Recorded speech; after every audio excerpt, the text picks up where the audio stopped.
축복합니다. 네, 반갑습니다. 바울은 고린도에서 하나님의 말씀에 붙잡혔다, 그런 이야기를 들었어요.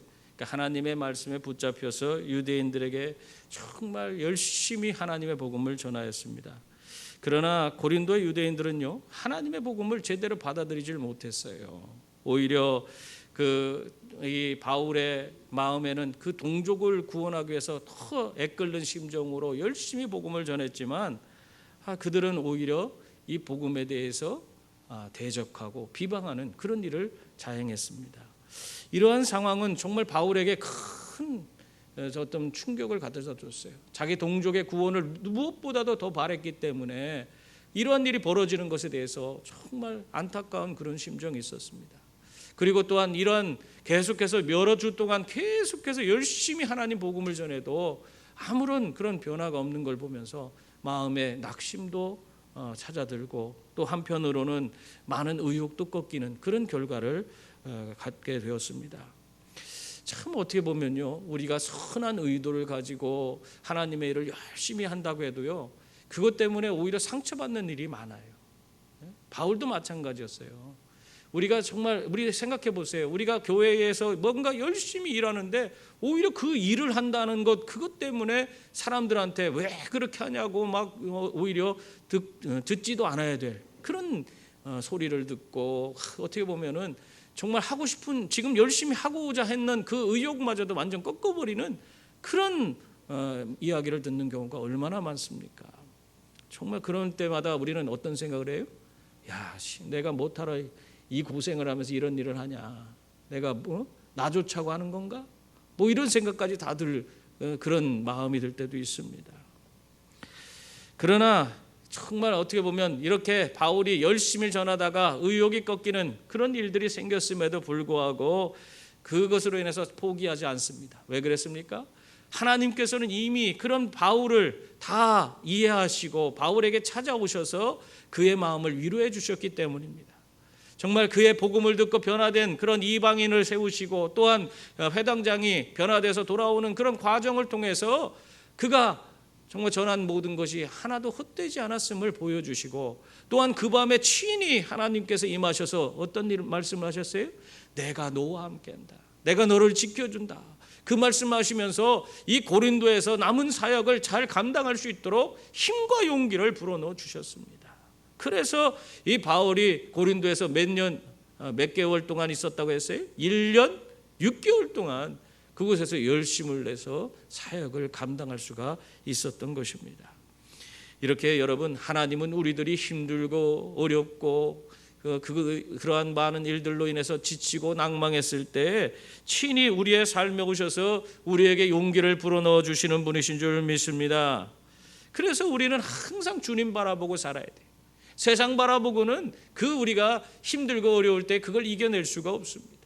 하나님을 바라보고 우리가 우리의 주어진 일들을 감당하고 나아가면 내가 힘들고 낙심될 때마다 주님께서 지인이 찾아오시고 내 마음의 용기를 북돋아 주시고 그 어려움에서 능히 이겨낼 수 있도록 또 그 모든 것을 이끌어 주시기 때문에 우린 하나님 바라보면서 언제나 살아가는 그런 믿음의 자녀들이 다 될 수 있기를 바랍니다.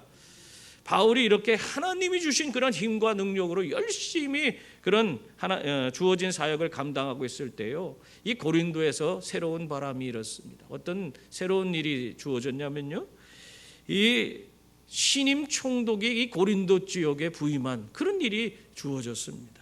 이 신임 총독으로 온 사람이 누구라고 그랬습니까? 오늘 말씀해 보니까 갈리오라는 인물이 신임 총독으로 왔다, 그렇게 기록하고 있어요. 여러분, 갈리오라는 사람은 아주 대단한 사람이에요. 우리가 그냥 갈리오가 누군지 알지 못하니까 그렇지만은 이 로마의 황제였던 네로의 스승이 누군지 아세요? 그 사람이 세네카라고 하는 유명한 시인입니다. 이 세네카가 바로 이 세네카와의 형제인 갈리오예요. 갈리오는 세네카의 형제입니다. 이 세네카의 형제인 이 갈리오가 AD 51년부터 52년까지 아가야의 총독으로 부임했다고 그렇게 기록되어져 있습니다. 이 신임 총독이 아가야에 부임했는데 아주 그것도 황제의 그런 스승인 그런 사람의 형제인 그런 아주 능력 있는 권세 있는 그런 분이 이 아가의 총독으로 왔다는 것입니다. 그런데 이 신임 총독이 부임하니까요, 놀라운 일이 벌어졌어요. 오늘 보니까 이 유대인들이 그냥 일제히 달려들어서 바울을 고소했다는 그런 말씀을 기록하고 있는 것입니다. 12절 말씀 보세요. 거기 보면 갈리오가 아가야 총독이 되었을 때에 유대인이 일제히 일어나 바울을 대적하여 법정으로 데리고 갔다. 그렇게 말씀합니다. 여러분, 이 유대인들이요, 신임 총독이 새로 부임한 것이 자기들에게 아주 좋은 기회가 주어졌다. 그렇게 생각한 것입니다. 여러분, 새로 신임 총독이 부임하면은 일단 그 사람들의 백성들의 마음을 어느 정도 사기 위해서 선심을 쓰는 그런 일들이 벌어지는 거예요. 선심 행정, 그런 것을 행하는 겁니다. 그러니까 지금 이 바울을 잡아다가 법정에 세우고 그것을 재판하게 하면은 이 여론이, 지금 유대인들의 여론이 전부 다 바울을 전부 다 이게 감옥에 가두고 그에게 해를 가하는 것이 보편적인 여론이니까 이 신임 총독이 반드시 유대인들의 마음을 사기 위해서 그렇게 해줄 것이다, 바울을 정죄해 줄 것이다, 그런 생각을 가졌던 거예요. 그래서 이들은 무조건 그냥 갈리오에게 찾아가서 말도 안 되는 제목으로 지금 이 바울을 고발하고 있는 것입니다. 그것이 13절 말씀에 나와요. 13절 말씀에 보면 말하되 이 사람이 율법을 어기면서 하나님을 경외하라고 사람들을 권한다. 그렇게 고발을 하고 있습니다. 여기서 말하되라는 것은 이게 지금 우리말로 이렇게 표현되니까 별로 강도가 없는데 고함치면서 막 이렇게 고발했다는 거예요. 이 사람은 나쁜 사람입니다. 저는 죄인입니다. 저는 죽어야 됩니다. 막 그러면서 이제 고함을 치듯이 그러면서 이 사람이 율법을 어기고 하나님을 경외하라고 했다고 그러면서 고발을 하는 거예요. 율법을 어겼다는 것은 이 모세 율법을 어겼다는 게 아니에요. 이게 로마법을 어겼다는 겁니다. 로마법을 어기고 그들이 뭘 했다는 거예요? 이 바울이 하나님을 경외하라고 그렇게 전했다는 것입니다. 왜냐하면 이때 당시에 이 로마법에 공인되지 못한 그런 불법적인 그런 종교를 가지고는 로마에서 그 포교 활동을 해서는 안 된다 하는 법이 있었던 것입니다. 그런데 지금 바울은 그런 불법적인 그런 종교로 지금 하나님을 경외하라고 그렇게 이야기한다고 그렇게 주장을 하고 있는 것입니다. 사실은 이게 자기들과의 똑같은 하나님을 가지고 종교적인 어떤 갈등을, 그리스도와 유대교 사이에 갈등이 일어난 거 아닙니까? 그러니까 이 종교적인 문제로 가지고 가서 이야기해봤자 아무 쓸모가 없기 때문에 이 종교적인 문제가 아니고 이거는 로마법을 어긴 정치적인 문제다. 로마에게 대해서 로마법을 지키지 않고 로마에 대항하는 그런 모습으로 이 사람이 이런 일들을 행한다. 이 정치적인 문제로 탈바꿈해서 고발하고 있는 거예요. 여러분, 왜 이렇게 이 문제를, 종교적인 문제를 정치적인 문제로 바꿔서 이야기하고 있습니까? 이 종교적인 것으로는 바울에게 죄를 뒤집어 씌워서 갈리오에게 이 재판을 받도록 할 수가 없기 때문에 그런 것입니다. 여러분, 항상 이런 모습을 보면요, 악한 자들은 참 지혜롭다 이런 생각이 들어요. 여러분, 선한 자들은요, 자기가 왜 무슨 일로 지금 이러한 일을 당하는지 그것도 모르고 일을 당하면서 아주 괴로워하는 그런 경우가 많아요. 근데 이 악한 자들은요, 지금 발생하는 것이 어떻게 하는 것이 자기들에게 그것이 유리한지, 또 만약 불리한 상황이 주어지면 그 다음에는 어떻게 해야 될 것인지 이미 다 그것을 계산하고 모든 것을 행동에 옮기는 것을 볼 수 있습니다. 그래서 세상에서 우리가 잘 살펴보면은 참 어떻게 보면 선한 자들은 계속해서 당하고 사는 그런 입장에 처하는 경우가 너무나 많은 것입니다. 지금도 이 바울을 고소하는 모습, 그 내용을 살펴보면 1차적으로 로마법을 어겼다는 것이지만 그 다음에는 뭘 어겼다는 거예요? 하나님을 경외하라고 사람들을 그렇게 선동했다고 그렇게 이야기하고 있어요. 여러분, 하나님을 경외하라고 하는 것이 문제가 된다고 그렇게 얘기하고 있는 거예요. 누가 그렇게 얘기하고 있는 거예요? 유대인들이 자신들이 늘 주장하는 게 뭡니까? 하나님을 경외하라는 것이 자기들의 주장이에요. 그런데도 불구하고 이 바울의 죄목을 씌우려다 보니까 씌울 게 없어. 그러니까 하나님을 경외하라고 사람들에게 그렇게 가서 이야기하는 거, 그것도 죄라고 하는 거예요.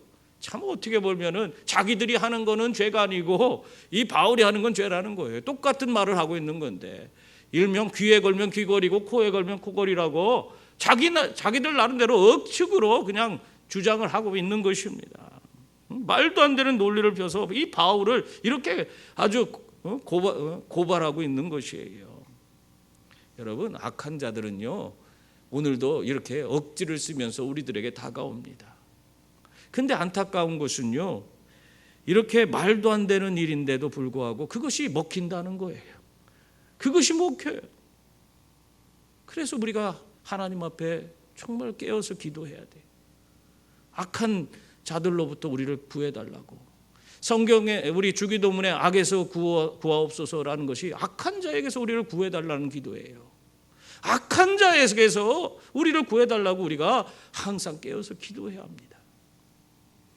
주님도 뭐라고 하셨어요? 이 마태복음에 보면은 보라 내가 너희를 보냄이 양을 이리 가운데로 보낸 것 같도다. 그러므로 너희는 뱀같이 지혜롭고 비둘기같이 순전하라. 그렇게 말하고 있습니다. 여러분, 우리가 세상에서 제대로 살려면요, 우리가 정말 악한 자들에게 당하지 않고 살려면요, 내 힘, 내 능력, 내 지혜로 살려고 하면 안 되는 거예요. 내 힘과 내 능력, 내 지혜로는 악한 자들을 이길 수가 없어요.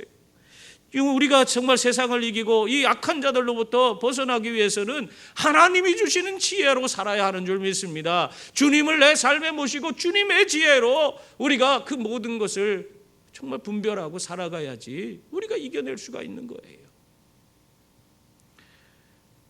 이러한 고발에 바울이 자신을 변호하려고 이렇게 했지만은 거기 보면은 뭐라고 돼 있어요? 먼저 갈리오가 유대인들이 요구하는 그것이 온전치 않다는 것, 그 내용을 다 간파하고 이렇게 이야기합니다. 14절 15절 보면 우리 한번 같이 읽어볼까요? 바울이 입을 열고자 할 때에 갈리오가 유대인들에게 이르되 너희 유대인들아, 만일 이것이 무슨 부정한 일이나 불량한 행동이었으면 내가 너희 말을 들어주는 것이 옳거니와 만일 문제가 언어와 명칭과 너희 법에 관한 것이면 너희가 스스로 처리하라. 나는 이러한 일에 재판장 되기를 원하지 아니하노라. 이 갈리오 총독이 볼 때 지금 유대인들이 고소하는 이것은 이 이치에 맞지도 않는 그런 얘기를 지금 고소하고 있는 것이라는 것을 그가 깨달았습니다. 그래서 이 바울이 얘기하기도 전에 미리 그 모든 것을 이야기하고 있는 거예요. 이 갈리오가 뭐라고 했어요? 그 내용이 정말 로마법에 저촉되는 그런 합리적인 문제였다면 그들이 말하는 대로 내가 그것을 재판을 하겠지만은 그렇지 않다는 거예요. 너희들의 그런 언어적인 문제, 종교적인 그런 행위인데 그걸 가지고 왜 나한테 와서 재판장으로 쓰라 그렇게 하느냐? 그건 로마법의 문제가 아니다. 니들이 정치적인 문제로 로마법의 문제로 그렇게 하는데 그게 아니다.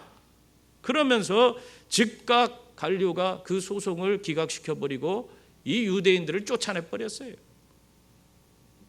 이게 선동하고 아주 사회적으로 무리를 일으키려고 하는 그런 사람들이라고 그런 생각이 있었기 때문에 갈리오가 그렇게 행한 겁니다. 그래서 16절에 보면 그들을 법정에서 쫓아냈다 그렇게 기록하고 있어요.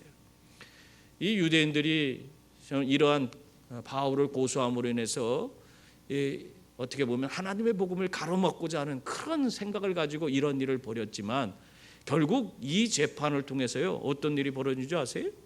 오히려 이 재판을 통해서 고린도에서는 이제 갈리오가 그것을 종교적인 문제로 로마법에 저촉되지 않는다 이미 선포해버렸기 때문에 장장 이때부터 10년간은 마음껏 하나님의 복음을 전할 수 있는 그런 곳이 바로 이 고린도가 되고 말았습니다. 그러니까 거꾸로가 된 거예요. 하나님 복음을 막으려고 이 유대인들이 그런 짓을 했는데 결국에는 그 일이 어떻게 됐어요? 하나님의 일을 더 마음껏 할 수 있도록 하는 계기가 돼버리고 말았습니다.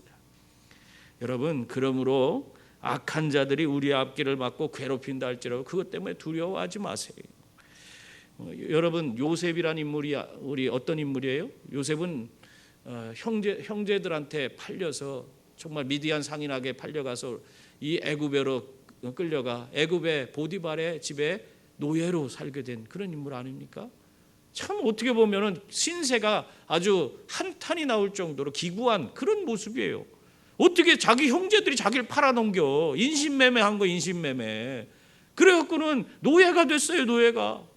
그런데도 불구하고 정말 그 답답하고 힘들고 어려운 그런 상황이었지만 그 안에서도 믿음 잃지 않고 하나님 바라봤을 때 하나님께서 어떻게 했어요? 그러한 과정을 통해서 그를 애굽의 총리가 되게 하셨어요. 여러분, 화가 변해서 복이 되는 겁니다. 내 삶도 마찬가지예요. 내 삶에 도저히 내가 이해되지 않고 정말 감당할 수 없는 여러 가지 어려움이 주어진다 할지라도 그 모든 것을 하나님 앞에 맡기고 믿음의 눈으로 바라보면서 나아가는 그런 분들이 다 될 수 있기를 바랍니다. 그러면 하나님께서 반드시 내게 찾아온 그 어려움을 도리어 그것이 나의 삶의 복이 되게 해서 나로 하여금 더 하나님의 사람으로 온전하게 또 하나님의 큰 은혜와 복을 누릴 수 있도록 만들어 주실 줄 믿습니다. 결국 이 유대인들이 자기들의 생각대로 이 재판의 결과가 이루어지지 않으니까 너무너무 화가 났어요. 그래갖고는 어떤 일을 벌였어요? 17절 말씀에 보면은 모든 사람이 회당장 소수대네를 잡아 법정 앞에서 때리되 갈리오가 이 일을 상관하지 아니하더라. 유대인들은요 자신의 뜻이 관철되지 않으니까 어떤 일을 벌여요? 그리스도를 대신해서 회당장이 된 그런 소수대네를 붙잡아서 구타를 한 것입니다. 그 이유가 무엇일까? 여러 가지 설이 많습니다. 근데 이 그리스도가 그 회당장으로서 거기서 예수를 믿어서 그리스도교로 개종한 그런 사건이 있은 후에 수많은 유대인들이 그에게 선한 영향력을 받은 유대인과 이방인들이 다 그리스도께로 많이 돌아왔습니다. 그때 아마 이 지금 새롭게 그 그리스도를 대신해서 후임 회당장이 된 소스데네도 예수를 믿고 개종을 한 그런 상태였던 것 같아요. 회당장임에도 불구하고 예수님을 받아들인 것입니다. 그랬으니 이 유대인들이 보기에 그리스도가 그렇게 개종하고 간 것도 아주 불만인데 이 지금 새로 회당장이 된 소스데네까지 예수를 믿는다고 하니 얼마나 화가 나겠습니까? 유대인들이요 회당장은 어떻게 하면 함부로 하지 않아요. 귀하게 여깁니다. 그런데도 불구하고 그가 예수를 믿는다는 그 사실 때문에 그를 붙들어다가 아주 구타를 하기 시작한 것입니다. 여러분 어떻게 보면 회당장으로서 치욕적인 그런 일을 당한 거예요. 예수 믿는다는 것 때문에 이러한 치욕스러운 일을 당한 것입니다.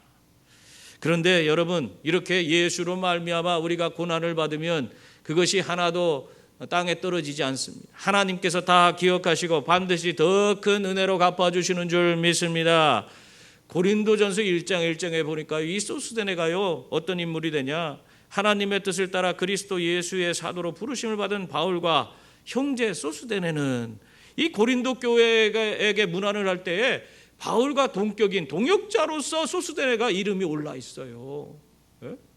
이 사람이요 역사를 살펴보면요 이 소스데네가 결국 이 고린도 교회의 훌륭한 목회자가 되었다는 걸 알 수 있어요.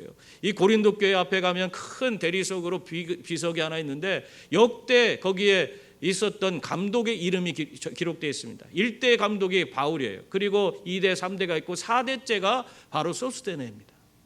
이 이름이 기록이 돼 있어요. 그러니까 이 소스데네가 이렇게 예수 그리스도로 말미암아 고난을 받고 그가 믿음이 더 성장해서 그 고린도 지역의 그 고린도 교회가 세워졌을 때 그 교회의 감독으로서 그 목회자로서 그 교회를 돌아보는 그런 인물이 되었다는 것입니다. 그러므로 여러분 주님을 위해서 받는 고난을 두려워하지 마세요. 오히려 기쁨으로 감당하는 분들이 다 될 수 있기를 바랍니다. 그래서 하나님이 주시는 더 큰 은혜와 복을 누리면서 정말 하나님 앞에 위대하게 쓰임받는 귀한 종들이 다 될 수 있기를 바랍니다. 유대인들로 이러한 엄청난 대적과 비방을 받게 된 바울이요 그것을 고린도를 떠날 시기로 그렇게 생각하고 18절에 보면은 바울은 더 여러 날 머물다가 형제들과 작별하고 배 타고 수리아로 떠나갈새 브리스길라와 아굴라도 함께 하더라. 바울이 일찍이 소원이 있었으므로 겐그레아에서 머리를 깎았더라. 지금 이렇게 어떻게 보면은 바울은요 항상 그의 사역을 진행하면서 그 지역에서 정말 가장 큰 그런 어떤 반발이 일어났을 때, 하나님의 복음에 대해서 굉장히 심각한 그런 박해나 반발이 일어났을 때 그것을 하나님께서 그곳을 이제 떠나라는 그런 신호로 그렇게 받아들였습니다. 그래서 그가 이제까지 해온 그 원칙대로 바울은 이제 고린도를 떠나서 이제는 수리아 지역으로 돌아가려고 하는 그런 마음을 갖게 되었습니다. 그래서 오늘 말씀해 보면은 여러 날 그 고린도 지역에서 머물다가 그래도 그냥 떠나게 그래서 좀 더 머물러 있다가 형제들과 작별하고 수리아 배를 탔습니다. 근데 중요한 것은 이러한 과정 가운데에서 그가 고린도에서 열심히 사역할 때 바울과 함께 지내면서 그의 선교 사역을 열심히 도왔던 브리스길라와 아굴라가 함께 하더라 하는 것입니다. 이 놀라운 일이에요. 여러분, 이 로마서 16장 4절에 보면요, 이 바울이요 자기를 도왔던 사람들 문하라 하면서 그 사람들을 소개하고 있는데, 이 브리스길라와 아굴라에 대해서 소개를 하면서 이 부부가 자신을 위해서 목숨이라도 줄 수 있는 그런 충성스러운 사람들이라고 그렇게 소개를 하고 있습니다. 여러분, 자신을 위해서 목숨이라도 내어줄 수 있는 사람, 그 사람이 지금 자기가 이제까지 생계를 유지하던 그런 모든 그런 이제 몇 년간 거기서 삶의 터전을 갈고 닦았을 거 아니에요. 그런 모든 것을 다 내려놓고 바울과 함께 선교지로 떠나는 겁니다. 여러분, 그런 것이 쉽습니까? 참 어려운 거예요. 자기의 삶의 도전을 내려놓고 주와 복음을 위해서 정말 아무것도 생각지 않고 앞뒤 생각 없이 모든 것을 다 내려놓고 떠난다는 게 그게 쉽습니까? 쉬운 게 아니에요. 모든 것을 하나님과 복음을 위해서 아낌없이 내려놓고 헌신한 것이, 이것은 자신이 사명이 무엇인지를 분명히 알았기 때문에 이렇게 브리스길라와 아굴라는 헌신할 수 있었던 것입니다. 여러분, 사명을 우리가 깨닫고 살아야 돼요. 사명을 알아야지만이 우리가 내가 하는 일에 확신을 가지고 우리가 모든 것을 감당하며 살아갈 수가 있는 것입니다. 하나님께서 왜 우리를 먼저 부르셨어요? 우리가 부르신 사명이 무엇입니까? 지상명령 성취에 있는 거예요. 우리를 먼저 부르셔서 주님께서 이 땅에서 감당하시던 그 수많은 사람들에게 하나님의 복음을, 하나님 나라와 그 복음을 전하는 일을 우리들에게 그것을 부탁하기 위해서 우리를 먼저 부르신 거예요. 그것이 마태복음에서 예수님 승천할 때 마태복음 28장에서 18절에서부터 20절까지 내용 아닙니까? 가서 제자 삼으라는 거예요. 그래서 정말 이 사람들에게 하나님의 나라와 복음을 가르쳐 주라는 거예요. 이것이 우리들에게 주어진 사명입니다.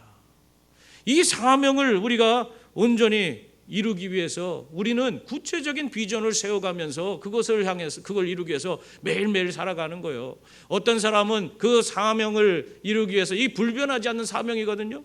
근데 그 사명을 이루기 위해서 구체적인 방법론인 그 비전을 세우는데, 나는 정치인이 돼서 이 세상 가운데 수많은 자들을 주님을 깨닫게 하는 그런 사람이 되겠다. 어떤 사람은 내가 교사로서 학생들을 내가 잘 지도해서 하나님께 인도하겠다. 어떤 사람은 또한 가수가 돼서 사람들에게 선도하는 그런 문화적인 그런 영향력을 통해서 사람들을 이끌겠다. 이게 비전이에요. 이게 각자에게 주어진 비전입니다. 이런 비전을 통해서 우리는 사명을 이루어 가는 것입니다. 여러분, 그렇기 때문에 비전은 다양한 거예요. 사명은 하나밖에 없어요. 지상명령 성취예요. 우리를 통해서 주님께서 부탁한 이 땅에서 하나님 나라 복음을 땅끝까지 이르러 증인으로서 우리가 그것을 전하는 삶을 사는 거, 이것이 우리에게 주신 사명인데, 그것을 이루기 위한 방법은 다양할 수밖에 없어요. 어떤 사람은 정치인으로, 어떤 사람은 가수로, 어떤 사람은 교사로, 어떤 사람은 가정주부로, 여러 가지 다양한 모습으로 그걸 섬겨가는 것입니다. 그 가운데 그 사명을 이루기 위해서 오늘 브리스길라와 아굴라는 잠시 자기의 생업을 접고 또한 선교지로 떠나서 그곳에서 사명을 감당하기를 원했던 거예요. 사명을 확실하게 알고 있는 사람은 이 비전 때문에 연연하지 않아요. 그것은 언제든지 새롭게 바꿀 수 있고 변화시킬 수 있는 거예요. 다양한 것으로 우리는 사명을 이룰 수 있기 때문에 지금 있는 그 자리를 털고 일어날 수가 있는 것입니다. 그러므로 여러분의 삶이 정말 언제든지 주님이 우리에게 주신 그 사명을 온전히 바라보고 그것을 이루기 위해서 정말 이렇게 주님 앞에 모든 것을 헌신할 수 있는 그런 분들이 다 될 수 있기를 바랍니다. 그래서 정말 하나님의 미래 위대하게 쓰임받고 하나님이 주시는, 세상이 주지 않는 하나님이 주시는 은혜와 복을 누리는 그런 귀한 자녀들이 다 될 수 있기를 주님의 이름으로 축원합니다. 바울은요, 갱그레아라는 그 지역에 가서, 이 고린도의 외항입니다. 항구예요. 항구에 가서 거기서 이제 지금까지 서원한 그것을 마무리 짓는, 서원을 마무리 짓는, 머리 깎는 그런 의식을 행했습니다. 이 서원에 대한 것이 어떤 서원이었을까? 많은 사람들이 궁금해해요. 바울의 서원이 뭘까? 그건 나실인 서원이라 많은 사람들이 그렇게 추정을 합니다. 나실인 서원이라는 것은 그가 행한 것을 보면 그것이 맞다 하는 것이 드러나요. 왜냐하면 민수기 6장에 보면 특별히 하나님을 위해서 헌신하기로 구별된 이 나실인은요, 평생이나 또 혹은 일정 기간 서원을 하게 돼 있습니다. 그런데 이 일정 기간 서원하는 자는요, 그 기간이 끝났을 때에 그 머리카락을 잘라서 화목제물과 함께 태워버림으로써 자기의 소원을 하나님 앞에서 내가 반드시 이루겠다는 그런 결단을 하는 그런 의식을 행하게 돼 있어요. 지금 바울이 그러한 일을 갱그레아에서 행한 것입니다. 이 바울이 어떠한 서원을 했을 것 같아요? 이 바울이 예수 그리스도를 믿고 변화돼서 이방인의 사도로 부름받았어요.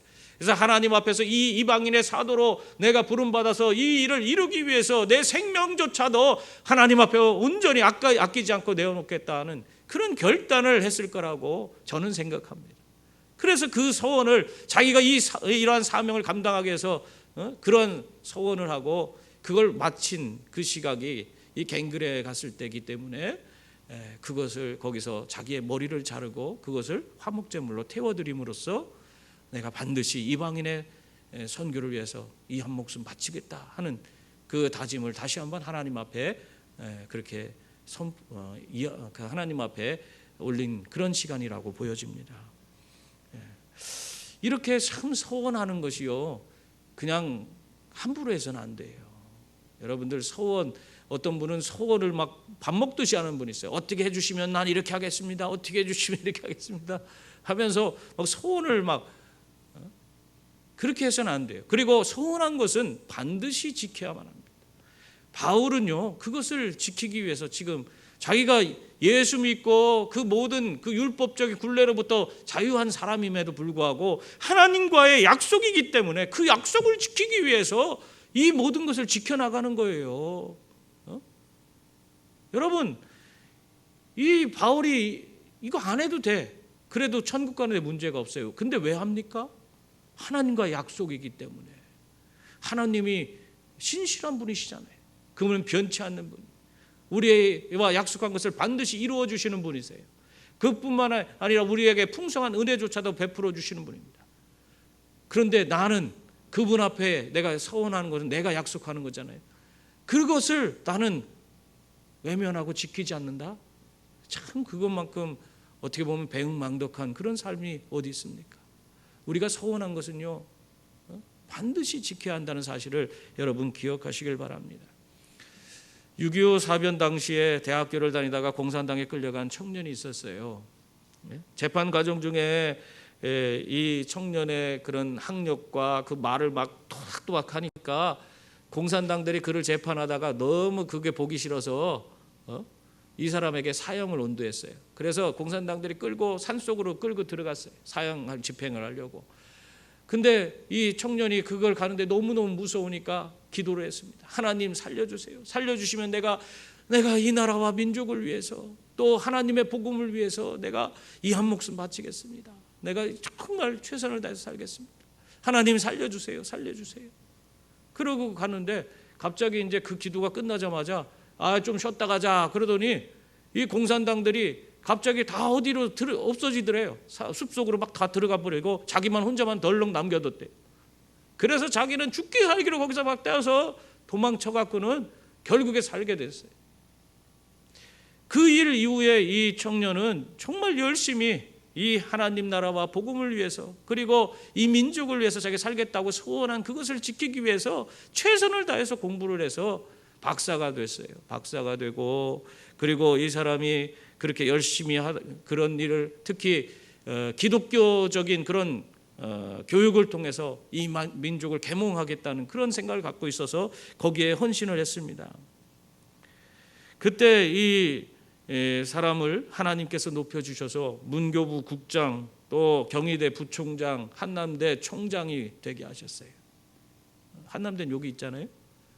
총장이 되게 하시고, 그리고 나서 은퇴 후에는 한국 기독교 학교 연맹을 만들어서 기독교 리더십 연구원에서 많은 사람들에게 이 성경적 원리와 또 그것을 적용한 교육을, 그러니까 기독교적인 교육을 전파하기 위해서 애를 쓰는 그런 삶을 살았습니다. 이 사람이 바로 이원설 총장입니다. 여러분, 하나님은 정말 우리에게 약속하신 거 반드시 지켜요. 그러므로 주님이 주신 그 은혜를 우리도 기억하고, 우리도 하나님 앞에 소원한 것을 반드시 지켜서 정말 하나님 주신 더 큰 은혜와 복을 누리는 귀한 분들이 다 될 수 있기를 바랍니다. 이 겐그레아에서 떠나서 이 수리아로 돌아가는 길에서 잠시 이 바울 일행이 에베소에 들리게 됐습니다. 이 에베소에 들렸을 때 바울이요, 일행을 잠시 머물게 한 후에 자기는 가갖고는 회당으로 가서 복음을 전했어요. 그것이 19절 말씀입니다. 에베소에 와서 그들을 머물게 하고 자기는 회당에 들어가서 유대인과 변론했다. 이 변론했다는 것은 복음을 전했다는 거예요. 그 말씀을 이렇게 기록하고 있습니다. 여러분, 지금 이제는 모든 사역을 마치고 예루살렘으로 향해서 가서 선교 보고를 하려고 2차 선교여행 때 당시에 하나님께서 어떠한 은혜를 부어주셨는지, 그 모든 그런 자기가 그 각 지역을 다니면서 어떤 결과물이 있었는지 그것을 보고하기 위해서 예루살렘을 가는 그런 여정인데, 그 가운데 잠시 들린 에베소에 거기까지 가서 잠시 쉬지도 않고 뭘 해요? 회당으로 달려갔고 그 잠깐 머무는 그 동안에도 가서 복음을 전하고 있어요. 참 이런 모습을 보면 정말 바울의 열정 정말 대단한 사람이구나 하는 것을 우리가 알 수 있습니다. 여러분, 바울은요, 언제 어느 때나 하나님의 복음을 전하기 위해서라면 최선을 다하는 그런 사람이었어요. 모든 삶의 걸음걸음이 그냥 거기에 아주 매진되어 있어요.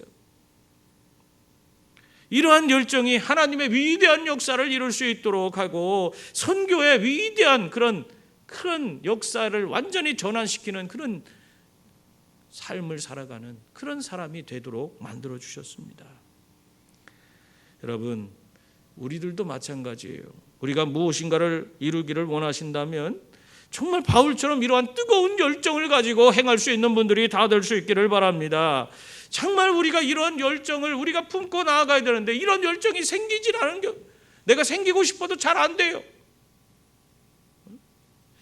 그것 때문에 낙심할 거 없어요. 그러나 왜 오늘 내 삶에 주님을 모셔드리게 되면은, 주님이 내 삶에 들어오셔서 내 모든 것을 다스려 주시면, 바울과 함께하던 그 주님이 오늘 내 삶에서도 살아 역사하셔서 이러한 열정을 불어넣어 주시고, 우리가 정말 우리에게 주어진 사명 온전히 감당할 수 있도록 그렇게 만들어 주실 줄 믿습니다.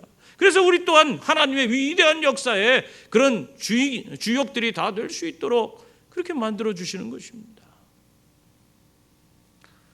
오늘 바울이 에베소에서 잠깐 하나님의 복음을 전했지만, 놀라운 것은 이 에베소의 영적인 분위기가 너무나 좋았어요. 20절, 21절 보세요. 거기 보면은 여러 사람이 더 오래 있기를 청하며 허락지 아니하고 작별하여 만일 하나님의 뜻이면 너희에게 돌아오리라 하고 배를 타고 에베소를 떠났다. 여기서 중요한 말씀은 여러 사람이 더 오래 있기를 청했다는 거예요. 에베소에서 잠깐 복음을 전했는데도 이 사람들은 그냥 더 있으면서 우리에게 하나님 말씀 더 가르쳐 달라고 막 그렇게 오히려 막 바울에게 그런 요청을 하는 그런 모습이에요. 다른 곳이었다면 바울이요 거기 눌러 앉아 갖고는 막 그들에게 복음을 전할 테지만은 그는 그곳을 이제 자기에게 주어진 그것은 잠시 들른 것이고 그리고 하나님께서 자기에게 그 일정을 마무리하고 예루살렘에서 선교 보고하고 그 다음에 이제 잠시 다른 선교 여행을 준비하도록 그런 계기였기 때문에 자기의 지금 2차 선교 여행을 마무리 짓는 하나님 마무리 지라고 한 그런 과정이었기 때문에 그는 더 이상 에베소에서 지체할 수가 없었던 것입니다. 예루살렘 교회에 가서 보고도 해야 되고 또 여러 가지 지금 예루살렘으로 가는 배 시간도 있기 때문에 그것을 지키기 위해서 더 이상 머무를 수 없었어요. 그러나 정작 중요한 것은 하나님의 뜻이 지금 거기에 있지 않기 때문에 지금 자기가 복음을 전했지만 그곳에 계속 머물면서 하나님의 그 복음을 전하라고 하나님이 말씀하지 않았기 때문에 그는 떠나게 된 겁니다. 그래서 그 맨 마지막에 뭐라고 말씀하고 있어요? 만일 하나님의 뜻이면 너희에게 돌아오리라. 그렇게 하고 그는 떠나게 됩니다. 여러분, 하나님의 일을 우리가 가장 잘하는 비결이 어디에 있습니까? 하나님 뜻대로 하는 것입니다. 하나님의 일을 하나님의 방법대로 해야지.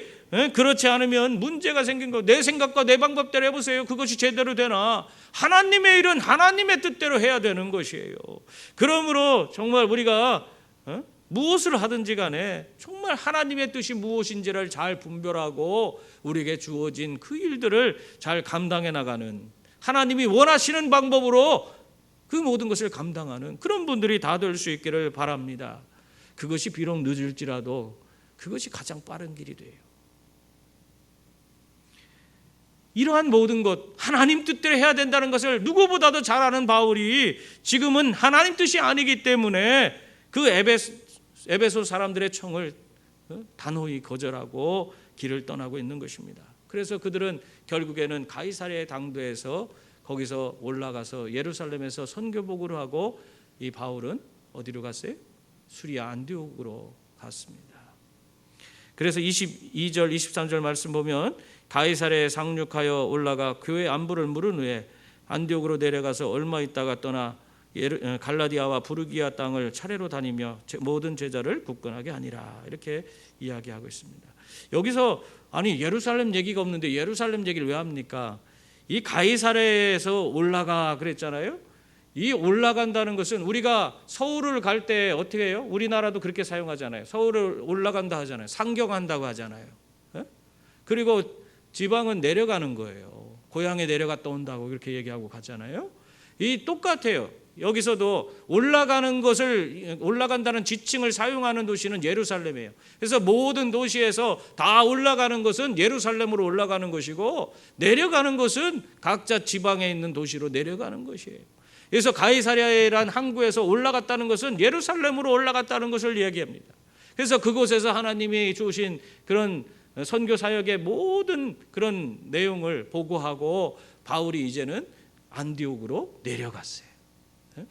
이렇게 해서 바울의 2차 선교 여행이 하나님의 인도하신 가운데서 다 끝나게 되었습니다. 많은 어려움이 있었지만 그때마다 하나님께서 그와 함께 하시고 그 모든 것을 도와주심으로 말미암아 이렇게 정말 하나님의 위대한 사역을 그는 감당할 수 있었던 것입니다. 그러므로 성도님들, 우리들의 삶도 언제나 우리를 인도하고 계시는 하나님을 온전히 바라보면서 믿음으로 발걸음을 옮기는 그런 분들이 다 될 수 있기를 바랍니다. 하나님은 우리들에게 이미 만날 자들을 예비해 두셨습니다. 또 우리 길에 여러 가지 어려움이 있고 힘들고 고통스러운 일이 있을지라도 그것을 피할 수 있는 그 길도 미리 예비해 두셨습니다. 그러므로 이런 하나님을 우리가 온전히 바라보고 그분이 나와 함께 하시는 사실을 믿고 주님 주신 사명을 향해서 믿음으로 나아가는 기쁨으로 헌신하는 주의 자녀들이 다 될 수 있기를 주님의 이름으로 축원합니다. 기도하겠습니다. 은혜로우신 하나님 감사합니다. 우리의 모든 삶의 모든 걸음과